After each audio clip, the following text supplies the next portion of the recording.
ഓം ശാന്തി 14/1/2025 പ്രഭാതമുരളി. മധുരമായ കുട്ടികളെ, നിങ്ങളുടെ ദൃഷ്ടി ശരീരത്തിലേക്ക് പോകരുത്. സ്വയം ആത്മാവെന്ന് മനസ്സിലാക്കൂ, ശരീരത്തെ കാണരുത്. ചോദ്യം: ഓരോ ബ്രാഹ്മണ കുട്ടികളും ഏത് 2 കാര്യത്തിനുമേലാണ് വിശേഷിച്ചും ശ്രദ്ധ നൽകേണ്ടത്? ഉത്തരം: 1. പഠനത്തിൽ. 2. ദൈവിക ഗുണങ്ങളിൽ. ചില കുട്ടികളിൽ ക്രോധത്തിന്റെ അംശം തന്നെയില്ല. ചിലർ ക്രോധത്തിലേക്ക് വന്ന് വളരെയധികം വഴക്കുണ്ടാക്കുന്നു. കുട്ടികൾ ചിന്തിക്കണം, നമുക്ക് ദൈവിക ഗുണങ്ങൾ ധാരണ ചെയ്ത് ദേവതയായി മാറണം. ഒരിക്കലും ദേഷ്യത്തോടെ സംസാരിക്കരുത്. ബാബ പറയുന്നു, ഏതെങ്കിലും കുട്ടികളിൽ ക്രോധമുണ്ടെങ്കിൽ അവർ ഭൂതനാഥനും ഭൂതനാഥിനിയുമാണ്. ഇങ്ങനെ ഭൂതങ്ങളെ കൊണ്ട് നടക്കുന്നവരുമായി നിങ്ങൾ സംസാരിക്കുക പോലും ചെയ്യരുത്. ഗീതം ഭാഗ്യമുണർത്തി വന്നിരിക്കുകയാണ്. കുട്ടികൾ ഗീതം കേട്ടില്ലേ? മറ്റൊരു സത്സംഗത്തിലും ഇങ്ങനെയുള്ള ഗീതങ്ങളുടെ അർത്ഥം മനസ്സിലാക്കി തരുന്നില്ല. അവിടെ ശാസ്ത്രങ്ങളാണ് കേൾപ്പിക്കുന്നത്.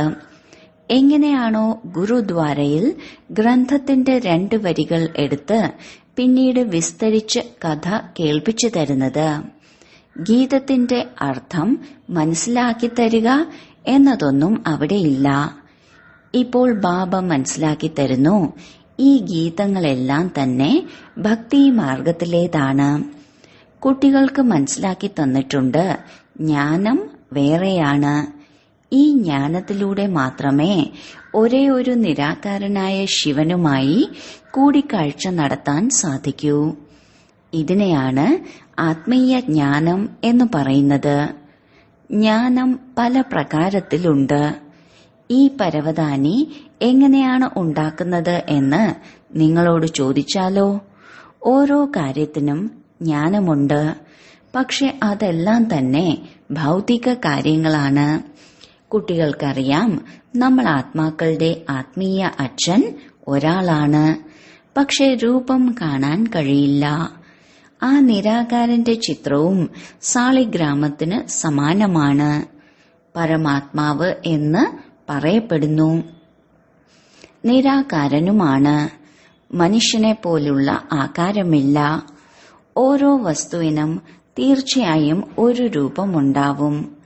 എല്ലാത്തിലും വെച്ച് ഏറ്റവും ചെറിയ രൂപമാണ് ആത്മാവിന്റേത്. അത് പ്രകൃതി ദത്തം എന്നേ പറയൂ. ആത്മാവ് ഇത്രയും ചെറുതാണ്, ഒരിക്കലും ഈ കണ്ണിലൂടെ കാണാൻ സാധിക്കില്ല. നിങ്ങൾ കുട്ടികൾക്ക് ദിവ്യദൃഷ്ടിയിലൂടെ എല്ലാ സാക്ഷാത്കാരവും ലഭിക്കുന്നു. കഴിഞ്ഞുപോയ കാര്യങ്ങളെ ദിവ്യദൃഷ്ടിയിലൂടെ കാണാൻ സാധിക്കുന്നു. ആദ്യത്തെ നമ്പറിൽ വരുന്നയാളും ഇപ്പോൾ ഭൂതകാലത്തിലായി, ഇനി വീണ്ടും വരികയാണ്. അതുകൊണ്ട് അവരുടെയും, അതായത് കൃഷ്ണന്റെയും സാക്ഷാത്കാരം ഉണ്ടാകുന്നു. ഇതെല്ലാം വളരെ സൂക്ഷ്മമായ കാര്യങ്ങളാണ്. ഇതിലൂടെ മനസ്സിലാക്കാൻ സാധിക്കുന്നു, പരമപിതാവായ പരമാത്മാവിനല്ലാതെ മറ്റാർക്കും തന്നെ ആത്മജ്ഞാനം നൽകാൻ സാധിക്കില്ല. മനുഷ്യർക്ക് ആത്മാവിനെക്കുറിച്ചും പരമാത്മാവിനെക്കുറിച്ചും യഥാർത്ഥ രീതിയിൽ അറിയില്ല. ലോകത്തിൽ അനേകം മനുഷ്യമതങ്ങളാണ്. ചിലർ പറയുന്നു, ആത്മാവ് പരമാത്മാവിലേക്ക് ലയിക്കുന്നു. ചിലർ മറ്റു പലതും പറയുന്നു. ഇപ്പോൾ നിങ്ങൾ കുട്ടികൾക്ക് എല്ലാം മനസ്സിലായി. അതും നമ്പർ ക്രമമായ പുരുഷാർത്ഥമനുസരിച്ച്. എല്ലാവരുടെ ബുദ്ധിയും ഏകരസമായിരിക്കില്ല. ഇടയ്ക്കിടെ സ്മൃതി ഉണർത്തേണ്ടി വരുന്നു. നമ്മൾ ആത്മാവാണ്. ആത്മാവിന് തന്നെ 84 ജന്മങ്ങളുടെ പാർട്ട് അഭിനയിക്കണം. ഇപ്പോൾ ബാബ പറയുന്നു, സ്വയം ആത്മാവെന്ന് മനസ്സിലാക്കി പരംപിത പരമാത്മാവിനെ അറിയൂ, ഓർമ്മിക്കൂ. ബാബ പറയുന്നു, ഞാൻ ബ്രഹ്മാവിൽ പ്രവേശിച്ച് നിങ്ങൾ കുട്ടികൾക്ക് ജ്ഞാനം നൽകുന്നു. നിങ്ങൾ കുട്ടികൾ സ്വയം ആത്മാവെന്ന് മനസ്സിലാക്കുന്നില്ല. അതുകൊണ്ടാണ് നിങ്ങളുടെ ദൃഷ്ടി ഈ ബ്രഹ്മാവിന്റെ ശരീരത്തിലേക്ക് പോകുന്നത്. വാസ്തവത്തിൽ നിങ്ങൾക്ക് ഇദ്ദേഹവുമായി ഒരു കാര്യവുമില്ല. സർവരുടെയും സദ്ഗതി ദാതാവ് ഒരേ ഒരു ബാബയാണ്. ബാബയുടെ നിർദ്ദേശമനുസരിച്ചാണ് നമ്മൾ എല്ലാവർക്കും സുഖം നൽകുന്നത്. ഞാൻ എല്ലാവർക്കും സുഖം നൽകുന്നു എന്ന അഹങ്കാരം ബ്രഹ്മാവിനുമില്ല. ആരാണോ പൂർണമായും ബാബയെ ഓർമ്മിക്കാത്തത് അവരിൽ നിന്നും അവഗുണങ്ങൾ ഇല്ലാതാവുകയില്ല. അവർ സ്വയം ആത്മാവാണെന്ന് നിശ്ചയം ചെയ്യുന്നില്ല. മനുഷ്യർ ആത്മാവിനെക്കുറിച്ചും പരമാത്മാവിനെക്കുറിച്ചും അറിയുന്നില്ല. സർവവ്യാപി എന്ന ജ്ഞാനവും ഭാരതവാസികളാണ് പ്രചരിപ്പിച്ചത്. നിങ്ങളിലും ആരെല്ലാമാണോ സേവാധാരികളായ കുട്ടികൾ അവർ മനസ്സിലാക്കും. ബാക്കിയുള്ളവർ അത്രയ്ക്ക് മനസ്സിലാക്കുന്നില്ല. അഥവാ ബാബയുടെ പൂർണമായ തിരിച്ചറിവ് കുട്ടികൾക്കുണ്ടെങ്കിൽ ബാബയെ ഓർമ്മിക്കും. അവനവനിൽ ദൈവിക ഗുണങ്ങൾ ധാരണ ചെയ്യും. ശിവബാബയാണ് നിങ്ങൾ കുട്ടികൾക്ക് മനസ്സിലാക്കി തരുന്നത്. ഇതാണ് പുതിയ കാര്യം. ബ്രാഹ്മണരും തീർച്ചയായും ആവശ്യമാണ്. പ്രജാപിത ബ്രഹ്മാവിന് സന്താനങ്ങൾ ഉണ്ടാകുന്നത് എപ്പോഴാണ് എന്നതിനെക്കുറിച്ച് ആർക്കും തന്നെ അറിയില്ല. ലോകത്തിൽ ബ്രാഹ്മണർ ധാരാളമുണ്ട്. പക്ഷെ അവരെല്ലാം തന്നെ കുഖവംശാവലികളാണ്. അവരെ ഒരിക്കലും ബ്രഹ്മാവിന്റെ മുഖവംശാവലി സന്താനമെന്ന് പറയില്ല. ബ്രഹ്മാവിന്റെ സന്താനമാണെങ്കിൽ ഈശ്വരനാകുന്ന പിതാവിൽ നിന്ന് സമ്പത്ത് ലഭിക്കും. നിങ്ങൾക്കിപ്പോൾ സമ്പത്ത് ലഭിച്ചുകൊണ്ടിരിക്കുകയാണ്. നിങ്ങൾ ബ്രാഹ്മണർ വേറെയാണ്. അവർ കുഖവംശാവലികൾ വേറെയാണ്. നിങ്ങൾ ബ്രാഹ്മണർ സംഗമയുഗത്തിൽ മാത്രമാണ് ഉണ്ടാകുന്നത്. അവർ ദ്വാപര കലിയുഗത്തിലും. ഈ സംഗമയുഗി ബ്രാഹ്മണർ തന്നെ വേറെയാണ്. പ്രജാപിത ബ്രഹ്മാവിന്റെ കുട്ടികൾ ധാരാളമുണ്ട്. പരിധിയുള്ള അച്ഛനെയും ബ്രഹ്മാവെന്ന് പറയുന്നുണ്ട്. കാരണം കുട്ടികളെ രചിക്കുന്നുണ്ടല്ലോ. പക്ഷേ ഇതെല്ലാം ഭൗതികമായ കാര്യങ്ങളാണ്. സർവാത്മാക്കളും ബാബയുടെ സന്താനങ്ങളാണ്. നിങ്ങൾ മധുരമധുരമായ ആത്മീയ കുട്ടികളാണ്. ഇതാർക്കാണെങ്കിലും മനസ്സിലാക്കി കൊടുക്കുവാൻ എളുപ്പമാണ്. ശിവബാബയ്ക്ക് തന്റേതായ ശരീരമില്ല. ശിവജയന്തി ആഘോഷിക്കുന്നുണ്ട്. പക്ഷെ ശിവന് തന്റേതായ ശരീരമില്ല. ബാക്കി എല്ലാവർക്കും അവനവന്റെ ശരീരമുണ്ട്.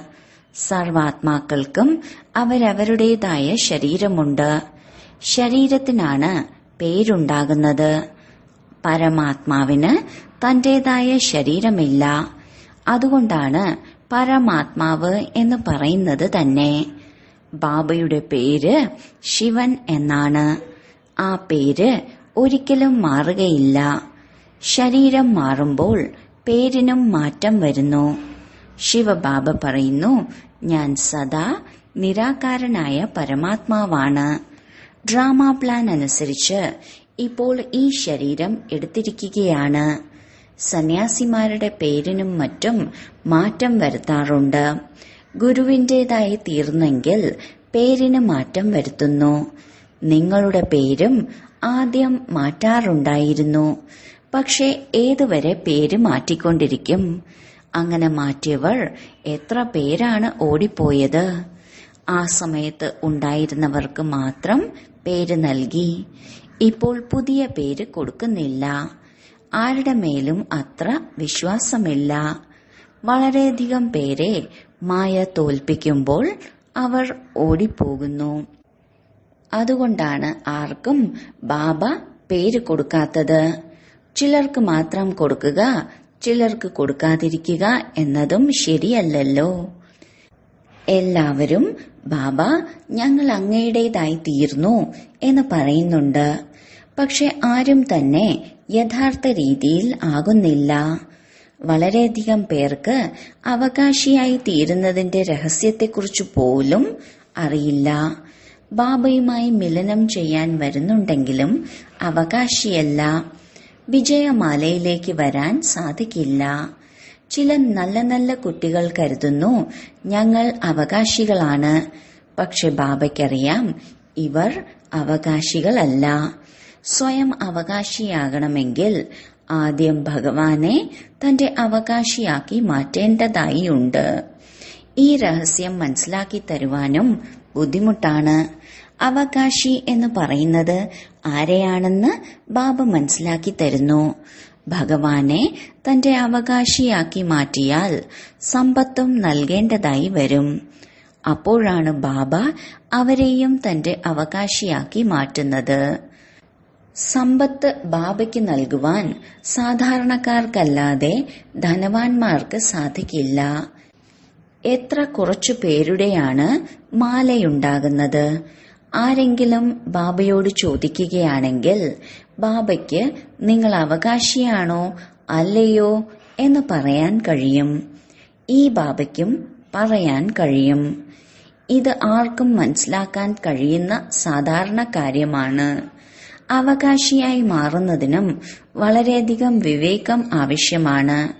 ലക്ഷ്മി നാരായണൻ വിശ്വത്തിന്റെ അധികാരിയാണെന്നുള്ളത് എല്ലാവർക്കും അറിയാം. പക്ഷെ എങ്ങനെ ഈ അധികാരി പദവി നേടിയെന്ന് അറിയില്ല. ഇപ്പോൾ നിങ്ങളുടെ ലക്ഷ്യം തൊട്ടു മുന്നിലുണ്ട്. നിങ്ങൾക്കും ഇവർക്ക് സമാനമായി തീരണം. കുട്ടികളും പറയുന്നതിതാണ്, ഞങ്ങൾ സൂര്യവംശി ലക്ഷ്മി നാരായണനായി തീരും. അല്ലാതെ സീതാരാമൻ എന്ന് പറയുന്നില്ല. സീതാരാമന്മാരെയും ശാസ്ത്രത്തിൽ നിന്ദിച്ചിട്ടുണ്ട്. ലക്ഷ്മി നാരായണനെ നിന്ദിച്ചതായി കേട്ടിട്ടില്ല. കൃഷ്ണന്റെ ആത്മാവ് അത് തന്നെയാണെങ്കിലും കൃഷ്ണനെക്കുറിച്ച് അറിയാത്തത് കാരണം നിന്ദിക്കുകയാണ്. ലക്ഷ്മി നാരായണന്റെ ക്ഷേത്രവും വളരെയധികം സന്തോഷത്തോടെയാണ് നിർമ്മിക്കുന്നത്. വാസ്തവത്തിൽ രാധാകൃഷ്ണന്റെ ക്ഷേത്രമാണ് ഉണ്ടാക്കേണ്ടത്. കാരണം അവരാണ് സത്തോ പ്രധാനമായവർ. രാധാകൃഷ്ണന്റെ യുവാവസ്ഥയാണ് ലക്ഷ്മി നാരായണൻ. അതുകൊണ്ട് ഇവരെ സത്തോ എന്നേ പറയൂ. രാധാകൃഷ്ണൻ ചെറിയ കുട്ടികളായതുകൊണ്ട് സത്തോ പ്രധാനമാണ്. ചെറിയ കുട്ടികൾ മഹാത്മാവിന് സമാനമാണ്. ഇവിടെ ചെറിയ കുട്ടികൾക്ക് വികാരങ്ങൾ എന്താണെന്നുള്ളത് അറിയാത്തതുപോലെ അവിടെ വലിയവർക്കും വികാരത്തെക്കുറിച്ച് അറിയില്ല. ഈ 5 വികാരങ്ങളാകുന്ന ഭൂതങ്ങൾ അവിടെ ഉണ്ടാവില്ല. പഞ്ചവികാരങ്ങൾ എന്താണെന്ന് പോലും അറിയില്ല. ഇത് രാത്രി സമയമാണ്. കാമത്തിന്റെ ചേഷ്ടകളും രാത്രിയിലാണ് കൂടുതലും ഉണ്ടാവുക. ദേവതകൾ ജീവിക്കുന്ന സമയം പകലായതുകൊണ്ട് അവിടെ കാമവികാരം ഉണ്ടാവുകയില്ല. വികാരങ്ങളൊന്നും തന്നെ ഉണ്ടാവില്ല. ഇവിടെ രാത്രിയായതിനാൽ എല്ലാവരും വികാരികളാണ്. നിങ്ങൾക്കറിയാം, പകൽ സമയമാകുമ്പോഴേക്കും നമ്മുടെ എല്ലാ വികാരങ്ങളും ഇല്ലാതായിത്തീരും. വികാരം എന്താണെന്ന് തന്നെ അറിയാത്ത ഒരവസ്ഥ വരുന്നു. ഇവിടെയുള്ളത് രാവണന്റെ വികാരി അവഗുണങ്ങളാണ്. ഇത് വികാരി ലോകമാണ്. നിർവികാരി ലോകത്തിൽ വികാരത്തിന്റെ കാര്യം തന്നെ ഇല്ല. അതിനെയാണ് ഈശ്വരീയ രാജ്യമെന്ന് പറയുന്നത്. ഇപ്പോൾ ഇത് ആസുരീയ രാജ്യമാണ്. പക്ഷെ ഇത് ആർക്കും തന്നെ അറിയില്ല. ഇതെല്ലാം തന്നെ നിങ്ങൾക്ക് നമ്പർ ക്രമമായ പുരുഷാർത്ഥമനുസരിച്ച് അറിയാം. ധാരാളം കുട്ടികളുണ്ട്. BK-കൾ ആരുടെ കുട്ടികളാണെന്ന് ഒരു മനുഷ്യനും അറിയില്ല. എല്ലാവരും ശിവബാബയെയാണ് ഓർമ്മിക്കുന്നത്, ബ്രഹ്മബാബയെ അല്ല. ബ്രഹ്മബാബ സ്വയം പറയുന്നു, നിങ്ങൾ ശിവബാബയെ ഓർമ്മിക്കൂ. ഇതിലൂടെ മാത്രമേ വികർമ്മം നശിപ്പിക്കാൻ സാധിക്കൂ. മറ്റാരെ ഓർമ്മിച്ചാലും വികർമ്മം നശിപ്പിക്കുവാൻ സാധിക്കില്ല. ഗീതയിലും പറയുന്നത് എന്നെ മാത്രം ഓർമ്മിക്കൂ എന്നാണ്. കൃഷ്ണൻ ഒരിക്കലും ഇങ്ങനെ പറയുവാൻ സാധിക്കില്ല. കാരണം സമ്പത്ത് ലഭിക്കുന്നത് നിരാകാരനായ അച്ഛനിൽ നിന്നാണല്ലോ. സ്വയം ആത്മാവെന്ന് മനസ്സിലാക്കിയാൽ മാത്രമേ നിരാകാരനായ അച്ഛനെ ഓർമ്മിക്കുവാൻ സാധിക്കൂ. ഞാൻ ആത്മാവാണെന്ന നിശ്ചയം ആദ്യം ഉറപ്പിക്കണം. എന്റെ അച്ഛൻ പരമാത്മാവാണ്. ബാബ പറയുന്നു, എന്നെ ഓർമ്മിക്കുകയാണെങ്കിൽ ഞാൻ നിങ്ങൾക്ക് സമ്പത്ത് നൽകുന്നു. ഞാൻ എല്ലാവർക്കും സുഖം നൽകുന്ന ആളാണ്. ഞാൻ എല്ലാവരെയും ശാന്തിധാമത്തിലേക്ക് കൊണ്ടുപോകുന്നു. ആരെല്ലാമാണോ കൽപ്പം മുൻപ് ബാബയിൽ നിന്നുള്ള സമ്പത്ത് നേടിയത്, അവർ തന്നെ വന്ന് വീണ്ടും നേടുന്നു, ബ്രാഹ്മണനായി തീരുന്നു. ബ്രാഹ്മണരിലും കുറച്ചു കുട്ടികൾ ഉറച്ചവരാണ്. ഒന്നാനമ്മയുടെ കുട്ടികളുമുണ്ട്, രണ്ടാനമ്മയുടെ കുട്ടികളുമുണ്ട്. നമ്മൾ നിരാകാരനായ ശിവബാബയുടെ വംശാവലികളാണ്. ഈ വംശം എങ്ങനെയാണ് വർദ്ധിക്കുന്നതെന്ന് അറിയാമല്ലോ. ബ്രാഹ്മണനായതിനു ശേഷം നമുക്ക് തിരികെ പോകണം. എല്ലാ ആത്മാക്കളും ശരീരം ഉപേക്ഷിച്ചതിനു ശേഷം തിരികെ പോകും. പാണ്ഡവർക്കും കൗരവർക്കും ശരീരം ഉപേക്ഷിക്കണം. നിങ്ങൾ ഈ ജ്ഞാനത്തിന്റെ സംസ്കാരം കൊണ്ടുപോകുന്നു. പിന്നീട് അതിനുശേഷം പ്രാപ്തി അനുഭവിക്കുന്നു. അതും ഡ്രാമയിൽ അടങ്ങിയിട്ടുള്ളതാണ്. പിന്നീട് ജ്ഞാനത്തിന്റെ പാർട്ട് ഇല്ലാതാകുന്നു. നിങ്ങൾക്ക് 84 ജന്മങ്ങൾക്ക് ശേഷമാണ് ജ്ഞാനം ലഭിച്ചത്. പിന്നീട് ഈ ജ്ഞാനം ലോപിച്ചു പോകുന്നു. നിങ്ങൾ പ്രാപ്തി അനുഭവിക്കുന്നു. അവിടെ മറ്റുള്ള ധർമ്മത്തിലുള്ളവരുടെ ചിത്രങ്ങളൊന്നും തന്നെ ഉണ്ടാവുകയില്ല. ഭക്തിമാർഗത്തിൽ നിങ്ങളുടെ ചിത്രം ഉണ്ടാകുന്നു. സത്യുഗത്തിൽ ആരുടെയും തന്നെ ചിത്രം ഉണ്ടാവുകയില്ല. ഭക്തിമാർഗത്തിൽ നിങ്ങളുടെ ചിത്രം ഓൾറൗണ്ട് ആയിരിക്കും. നിങ്ങളുടെ രാജ്യത്തിൽ ആരുടെയും ചിത്രം ഉണ്ടാകില്ല. ദേവി ദേവന്മാർ മാത്രമേ അവിടെ വസിക്കുന്നുള്ളൂ. ആദി സനാതന ധർമ്മം ദേവി ദേവതകളുടേതാണെന്നുള്ളത് ഇതിലൂടെ തന്നെ മനസ്സിലാക്കാൻ സാധിക്കുന്നു. അതിനുശേഷമാണ് സൃഷ്ടിയിൽ എണ്ണം വർദ്ധിക്കുന്നത്. നിങ്ങൾ കുട്ടികൾ ഈ ജ്ഞാനം സ്മരിച്ചുകൊണ്ട് അതീന്ദ്രിയ സുഖത്തിൽ ഇരിക്കണം. വളരെയധികം പോയിന്റുകളുണ്ട്. പക്ഷെ ബാബ മനസ്സിലാക്കി തരുന്നു, മായ ഇടയ്ക്കിടെ മറവിപ്പിക്കും. അപ്പോൾ ശിവബാബയാണ് നമ്മെ പഠിപ്പിക്കുന്നതെന്നുള്ള ഓർമ്മ ഉണ്ടായിരിക്കണം. ബാബ ഉയർന്നതിലും ഉയർന്നതാണ്. നമുക്കിപ്പോൾ തിരികെ വീട്ടിലേക്ക് പോകണം. എത്ര സഹജമായ കാര്യങ്ങളാണ്. മുഴുവൻ ആധാരവും ഓർമ്മയിലാണ്. നമുക്ക് ദേവതയായി തീരണം. ദൈവിക ഗുണങ്ങളും ധാരണ ചെയ്യണം. പഞ്ചവികാരങ്ങളും ഭൂതങ്ങളാണ്. കാമത്തിന്റെ ഭൂതം, ക്രോധത്തിന്റെ ഭൂതം, ദേഹാഭിമാനത്തിന്റെ ഭൂതം എല്ലാം ഉണ്ടാകുന്നു. ചിലരിൽ കുറച്ചു ഭൂതങ്ങൾ ഉണ്ടാകുന്നു, മറ്റു ചിലരിൽ ധാരാളം ഉണ്ടാകുന്നു. ഈ 5 ഭൂതങ്ങളും വളരെ വലുതാണെന്ന് നിങ്ങൾ ബ്രാഹ്മണ കുട്ടികൾക്കറിയാം. നമ്പർ 1 ആണ് കാമത്തിന്റെ ഭൂതം. സെക്കൻഡ് നമ്പറിൽ ക്രോധത്തിന്റെ ഭൂതമാണ്. ആരെങ്കിലും കടുത്ത വാക്കുകൾ ഉപയോഗിച്ച് സംസാരിക്കുകയാണെങ്കിൽ ഇവരിൽ ക്രോധത്തിന്റെ ഭൂതമുണ്ടെന്ന് ബാബ പറയും. ഈ ഭൂതത്തെ ഇല്ലാതാക്കണം. പക്ഷെ ഭൂതത്തെ ഇല്ലാതാക്കുക എന്നത് വളരെയധികം പ്രയാസമാണ്. ക്രോധം പരസ്പരം ദുഃഖം നൽകുന്നു. മോഹം ഒരുപാട് പേർക്ക് ദുഃഖം നൽകുന്നില്ല. ആർക്കാണോ മോഹമുള്ളത് അവർക്ക് മാത്രമേ ദുഃഖമുണ്ടാകൂ. അതുകൊണ്ടാണ് ബാബ മനസ്സിലാക്കി തരുന്നത്, ഈ ഭൂതങ്ങളെ ഓടിക്കണം. ഓരോ കുട്ടികളും വിശേഷിച്ച് പഠിപ്പിലും ദൈവിക ഗുണങ്ങളിലും വളരെയധികം ശ്രദ്ധ നൽകണം. പല കുട്ടികളിലും ക്രോധത്തിന്റെ അംശം തന്നെ ഇല്ല. ചിലർ ക്രോധത്തിലേക്ക് വന്ന് വളരെയധികം വഴക്കുണ്ടാക്കുന്നു. നമുക്ക് ദൈവീ ഗുണങ്ങൾ ധാരണ ചെയ്ത് ദേവതയായി തീരണം എന്നതിനെക്കുറിച്ച് കുട്ടികൾക്ക് ചിന്ത വേണം. ഒരിക്കലും ദേഷ്യത്തിലേക്ക് വന്ന് സംസാരിക്കരുത്. ആരെങ്കിലും ദേഷ്യപ്പെടുന്നുവെങ്കിൽ ഇവരിൽ ക്രോധത്തിന്റെ ഭൂതമുണ്ടെന്ന് മനസ്സിലാക്കണം. അവർ ഭൂതനാഥനും ഭൂതനാഥിനിയുമാണ്. ഇങ്ങനെ ഭൂതങ്ങളുള്ളവരുമായി ഒരിക്കലും സംസാരിക്കരുത്. ഒരാൾ ക്രോധത്തിലേക്ക് വന്ന് സംസാരിക്കുമ്പോൾ മറ്റുള്ളവരിലും ആ ഭൂതം വരുന്നു. ഭൂതങ്ങൾ പരസ്പരം കലഹിക്കുക തന്നെ ചെയ്യും.